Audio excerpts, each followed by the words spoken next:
স্বৈরাচারের দোসর যারা 2024 সালে আওয়ামী লীগের অধীনে নির্বাচন করেছিল তাদের নিয়ে জামায়াত ইসলামী যুগপৎ আন্দোলনের নামে জাতীয় নির্বাচনকে বাধাগ্রস্ত করার অপচেষ্টা করছে বলে অভিযোগ করেছেন বিএনপির স্থায়ী কমিটির সদস্য সালাউদ্দিন আহমদ। রাজধানীর ডিপ্লোমা ইঞ্জিনিয়ার্স ইনস্টিটিউশনে তারুণ্যের রাষ্ট্রচিন্তা নিয়ে সংলাপে তিনি আরও বলেন, ঐকমত্য কমিশনে আলোচনা আবার রাজপথে আন্দোলন স্ববিরোধিতা। অন্তর্বর্তী সরকারের সাংবিধানিক বৈধতা নিয়ে প্রশ্ন তুলে দেশে সাংবিধানিক শূন্যতা তৈরি করা হলে তাতে পতিত স্বৈরাচার লাভবান হবে বলেও মন্তব্য করেন সালাউদ্দিন আহমদ।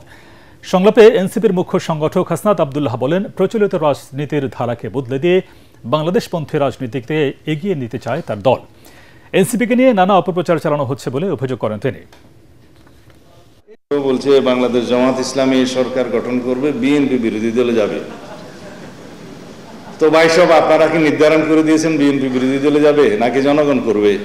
আপনারা যখন এত বেশি কনফিডেন্ট হলেন, আত্মবিশ্বাসী হলেন যে সরকারি দল হবেন, তাহলে নির্বাচন না আসেন না কেন?